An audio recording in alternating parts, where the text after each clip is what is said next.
Hello, it's probably Sharon. Welcome to my channel. I'm back today with a video on how to revamp some scrapbook paper that you have that maybe you don't like so much. I'm going to show you how to change it to something completely different. I took duplicates of the pages that you're seeing now, and we've transformed them into these tags and booklets, and you'll see that they look nothing like the pages that they started out with. So hang in there with me and we'll get to it. Okay, to start off, I'm just going to grab some paper that I'm not particularly fond of. I mean, you might be, but I have several sheets of the same pattern. It's pretty old from back when I used to do scrapbooking, so I'm going to start with this. It's about the same thickness as copy paper. It's pretty thin, so I'm first going to cover it with some gesso. This is white gesso. And of course I'm wearing gloves because I think we're going to get a little bit messy today. So I've just got a brayer here, and I'm going to just kind of roll the gesso onto this page, and it's going to cover the pattern a little bit, but we're still going to be able to see some of it through there.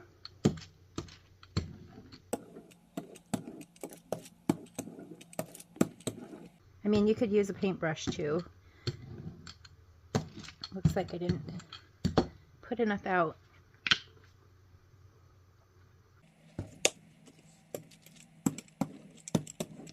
So, I mean, you could definitely get some plain paper. If you have just plain paper, you want to, you know, jazz it up a little bit, you could definitely do that too. I know I just have a lot of pattern paper that, yeah, it's not really anything that I would put in any of my journals. So I want to use them, so I'm just going to jazz them up a little bit and make them more user-friendly for the journals that I'm working on.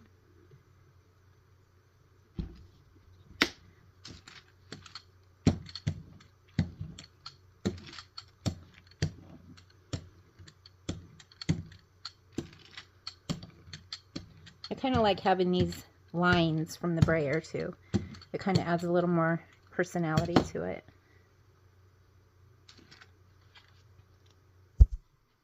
Okay, I'm going to set this aside to dry a little bit, and we're going to try using, now I do think this paper is pretty, but I have like 25 sheets of the same thing. I just kind of want to mute the colors a little bit, so I'm also going to put gesso on this. It is heavier paper. This is like cardstock. So you could do white acrylic paint, or really any color acrylic paint, but from what I've found is the acrylic paint tends to, it's like wet, and so it causes the paper to ripple more and be more wavy, where if you put the gesso down first, that will help with that. But I just wanted to kind of explain that. On this one, I think I'm going to use a brush.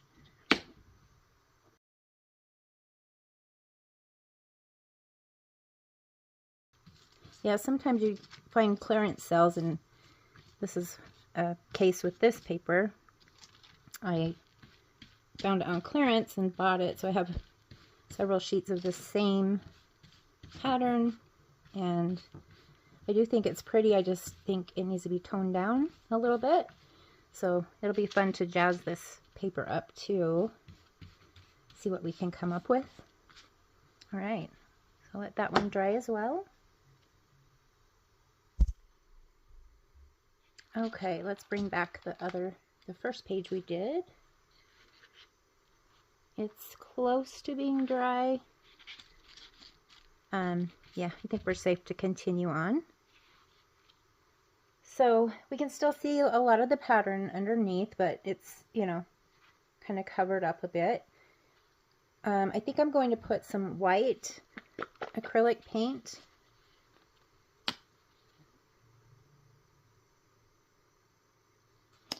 Not a whole lot. And again, I'm going to use the brayer.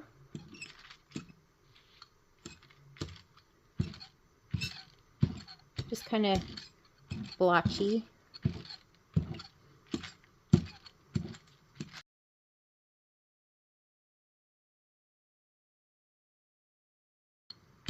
Oh, it's raining outside. It's really loud. I don't know if you can hear that.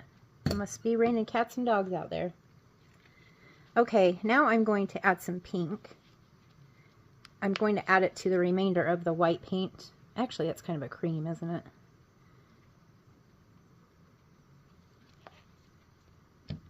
I'm doing this because I don't want it to be so bright, so this should tone it down a little bit. Maybe not quite enough. Ugh, gross. Try that again. I didn't even see that was there. Okay, and then again, I'm just going to do some random splotches. I'm just thinking, you know, if I cut it into tags, I want to make sure that each tag will have some pink on it and some of the cream color. So that's why I'm not covering the whole thing, but I want to make sure that it's, you know, all over, kind of. Okay. I'll move this aside for now and bring back this one. I think it's dry enough to continue. So on this one, I was thinking of doing like a mint green. This might be a little bit too bright, so I might add some white to it. Yeah, I think I'll add a little bit of white. Oops, that's pink. I'm not going to go rinse off my brayer because I'm not really that bothered if there is a little bit of pink on this. So, and again, you can use a paintbrush. You don't have to use a roller. I'm gonna do a similar thing like I did with the last page.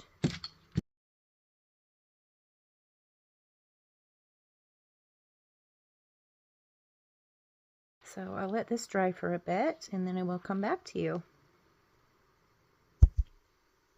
Okay, this is clearly not dry yet, but I'm going to move back to the other big sheet.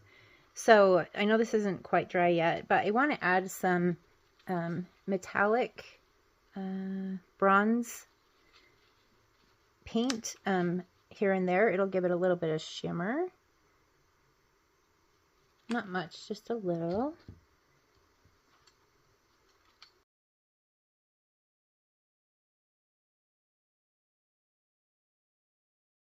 You know, it's fun just to get some paper out and just paint like this. Just, you never know how it's going to turn out. You just kind of play around. Especially if it's paper, you know, you're not going to miss, or, you know, if it turns out terrible and there's no fixing it, you're not out much, you know. Let's see. So it'll give it a little bit of shimmer. I don't know if you can see that on the camera. Let me tilt it around. So that's kind of fun. Okay, we're almost dry and then we can continue on. Okay, it's not, I don't think it's totally dry, but I've got some pieces of book page I just ripped into little pieces, and I'm going to kind of stick a few of these on here. Again, keeping in mind, you know, I might be cutting out several things off of this one sheet, so I want to make sure that they're scattered enough that each piece will have some book page on it.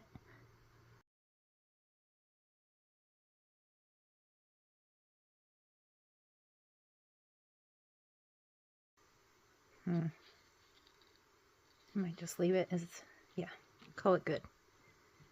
Okay, we'll just let that glue dry. I think I'm going to take a little bit of this pinkish white paint that we have and kind of just go over a little bit of that so it doesn't necessarily look like it was stuck on after we painted, which it was, but kind of blend it in a little bit. Sorry, I'm just kind of doing this as I go.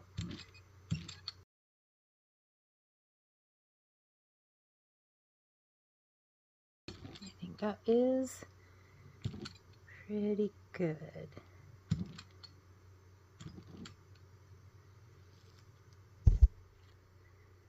Alright, I want to add some alcohol ink to this, and I've picked the color ginger, but I want to dilute it a little bit. So what I'm going to do is put down some water.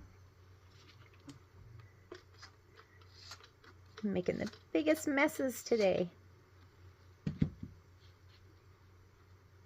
And then I'm just going to drip some of this alcohol ink in that water.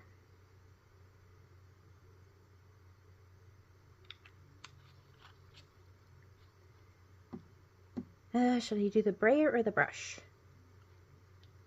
Let's do the brayer. So be careful that you don't get this all over your workspace. It's just going to dingy it up a little bit.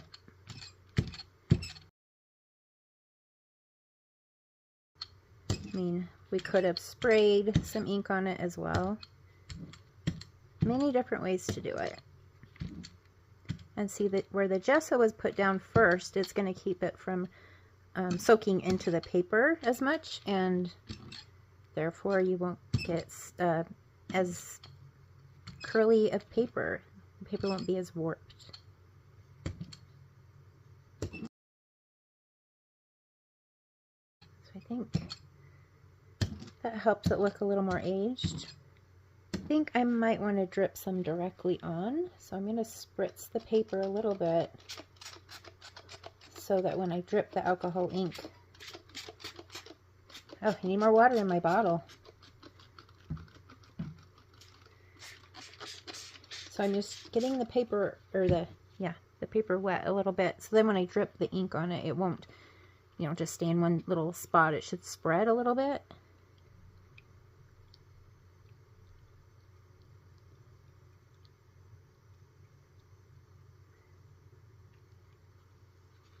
Yeah, just like that.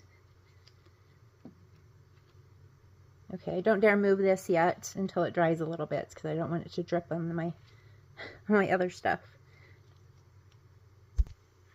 All right, we're back to the big paper, and this one I want to do alcohol ink as well. I'm going to go with kind of a blue first, stone washed, and I'm going to do the same thing. I'm just going to put down some water.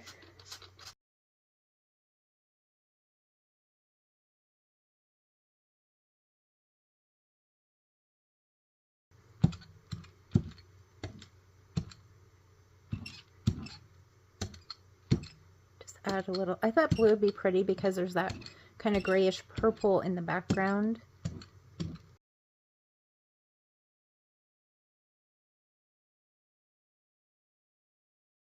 I'm going to do a little bit more.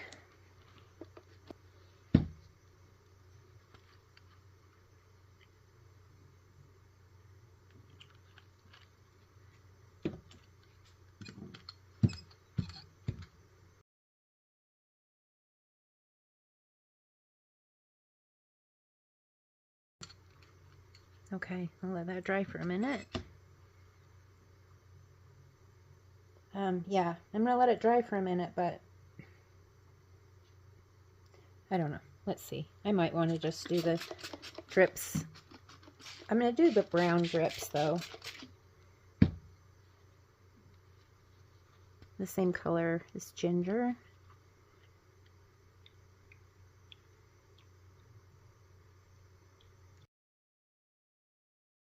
Actually, I think I'm going to do a little bit of blue, too. I mean, I probably should have just skipped the brayer part.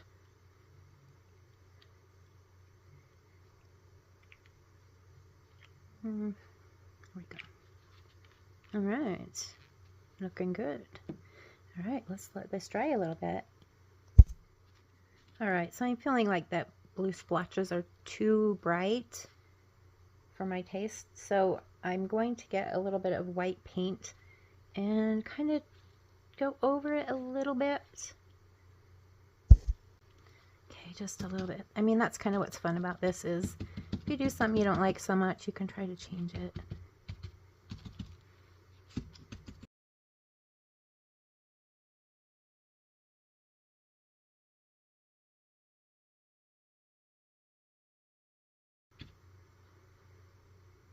I think that's looking better. Okay, I'll call that good. Ooh, Amazon just came and brought me a package. I ordered a new mic for my phone because I've just been using, you know, the speaker that's on the phone. So maybe I will hurry and hook this up and see how it goes. Maybe the rest of the video will have better sound quality. Look how little they are. They're so tiny. Testing, testing. I hope this sounds better. Okay, so I think that this is pretty much dry. So now what I want to do is get some stamps, and we're going to do some stamping on it. All right, so I'm going to use permanent ink for this. I don't know if I'm going to use it for all of them, but this first one, I just have a number.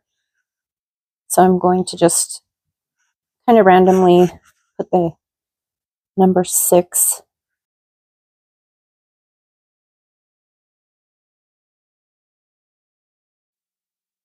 All right, and get some more numbers.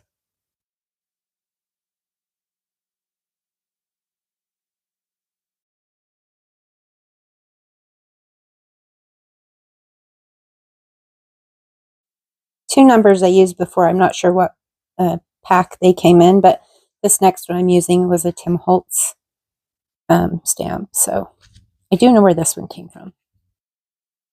Whoops, it's not sticking.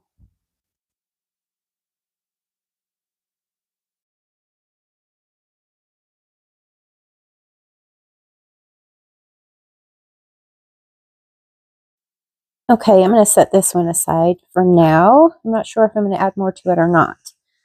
But while I'm thinking about it, we will just move on to this one. So I have a stamp. I'm just going to use parts of it, so I'm not putting it on a block. But it's script. I don't know what it says. I don't think it's really legible, but this is an old one. I'm not sure where I got this one either. Amazon, I'm sure, but I mean, I'd have to look it up, look through my orders. So I'm just going to use like little sections of this and put them in random directions, I think. Boy, I've made a mess today, haven't I? She's making messes every day. She's making messes.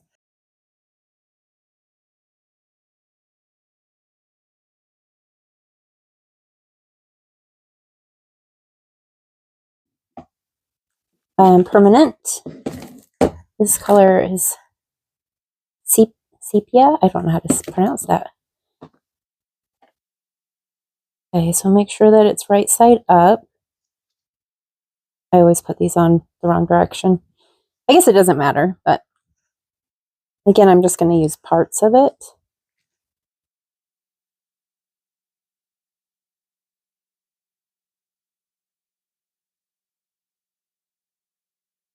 Just want to make sure that if I make tags out of this, that each tag will have part of the clock on it.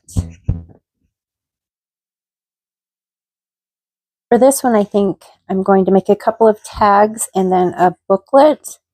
So I'm going to start off with the booklet. So I'm just going to cut this to 4 inches. This paper is a little bit wavy.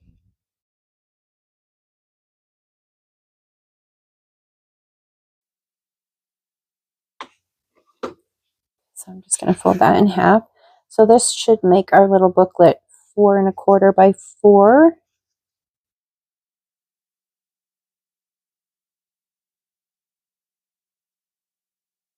And the back of it is stark white. So I think I'm going to ink that up a little bit.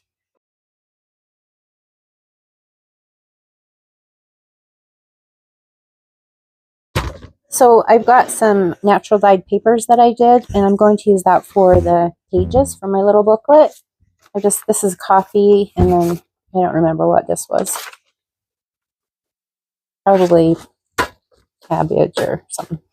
Okay, so I'm going to trim this down to 4.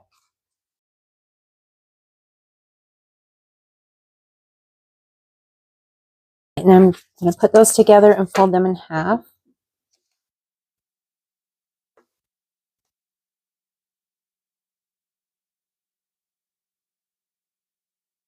I'm going to actually trim off just the ends. And that's just because, you know, see how those middle ones are sticking out a little bit more?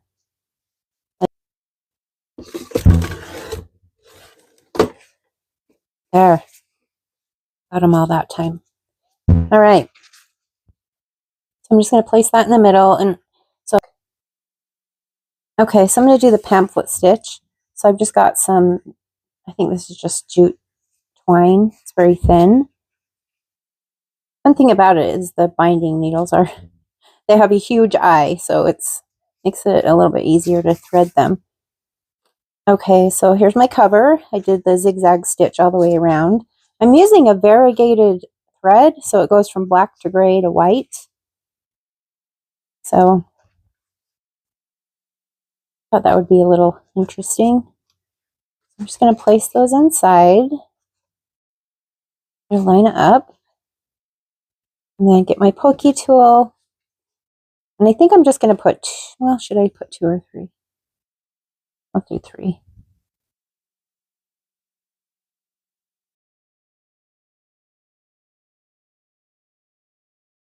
Okay, so I'm going to go in with my needle.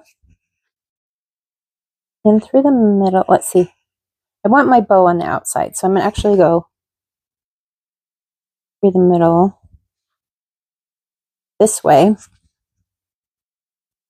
Then when it's all done, the end of the strings will be on the outside of the cover. Okay, then I'm going to go to the top.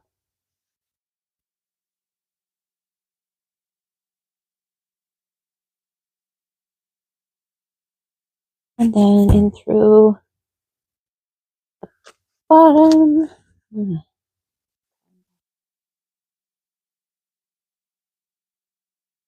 Oh.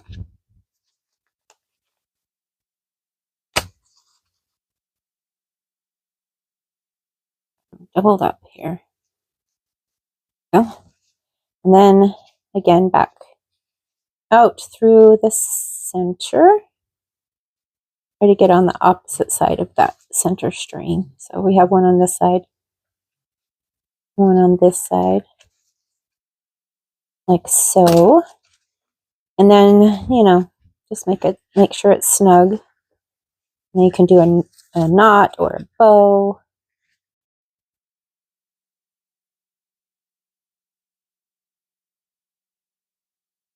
I think I'll just do a knot.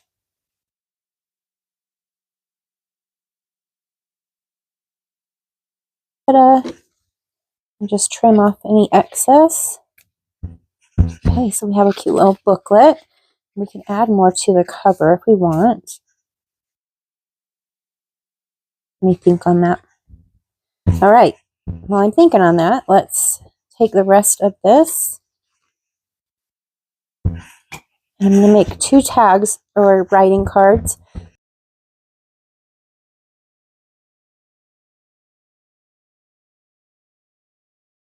Maybe I will do 1 tag and 1 writing card. So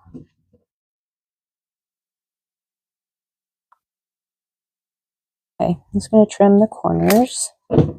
Take that, place it on the opposite side, then use this as a template so we can make sure both of the corners are cut the same.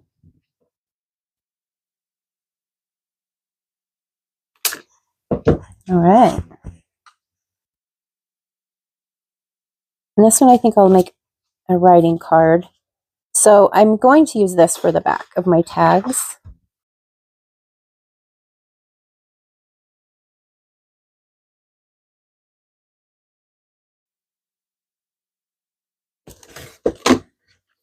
So I'm just going to glue these on the backs of these really quick.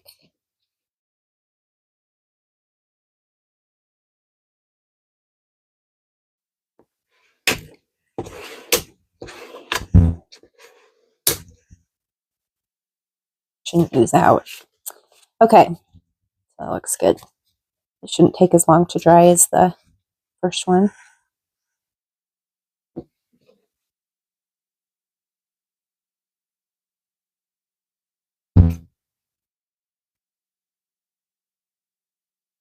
Yeah, it looks like we need to trim a little bit.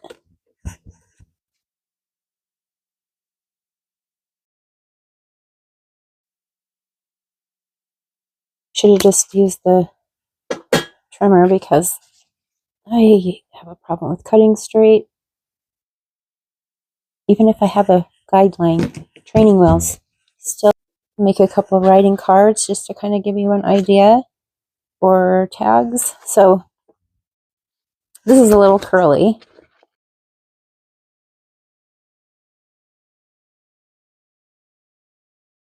I'm also going to need to back these. Since this is thinner paper, this is like copy paper thickness. I think I'm going to want to put it on something a little more heavy, like maybe cereal box or something like that, just to give it some extra strength. Even cardstock would work. Just use this for the backing. This is cardstock. But yeah, it'd be perfect to use like cereal box or something like that. That would really give it some strength. Okay, then I'll trim it. 6.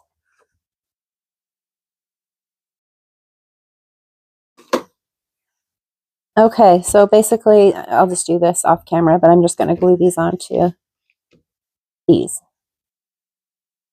All right, now time to spruce these up a little bit. On this one, I was thinking about getting some of this burlap ribbon.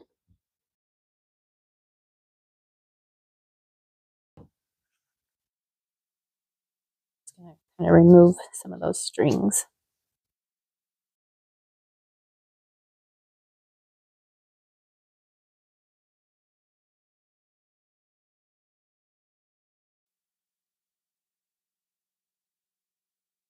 Okay.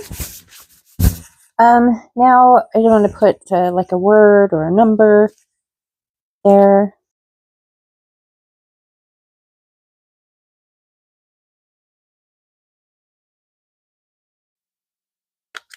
So how's the mic? Does it sound better than the first part of the video? I hope so. I hope I don't listen to it and end up having to do a voiceover later.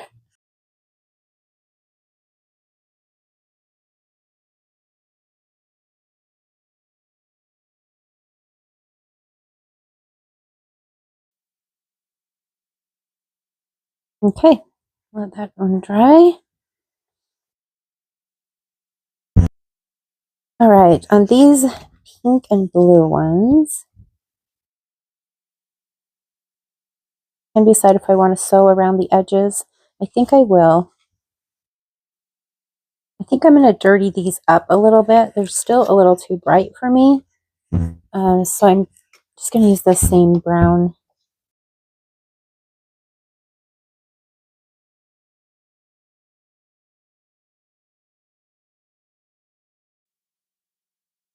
Okay, I went ahead and kind of finished these up off camera. I figured you kind of got the idea, so let me just show you what I've done. I've just taken a little bit of fabric and folded it over and then sewed that up to the top just to make a little tab for the tag. And I stuck on some scrapbook paper with a number stamp here. Here's one that I did the stitching around all 4 sides, and then I stuck a ticket that I made in a previous video. Stuck that on there just for some extra something. This one I added a little ribbon to the top, Kind of think it needs some stitching around it. It looks a little plain. Just couldn't figure out quite what to do with it. Maybe put something here, but we will figure that out later. Here's our little booklet. It's adorable. And our pages even kind of match the cover, so that was kind of fun. And then I think this one is my favorite. I've just stuck some burlap, and then I've added this off camera, this little ribbon. So I will say that in hindsight, when I glued the backs to these tags, I should have put something heavy on them while they dried, because the glue made them curve. You can see they all have a little bit of a curve to it. I mean, they're still usable. Once they get in a journal, they'll probably flatten out okay. That's just something to keep in mind. So, please like and subscribe if you haven't already, and I appreciate you staying until the end, and I will see you when I create my next video. Bye-bye.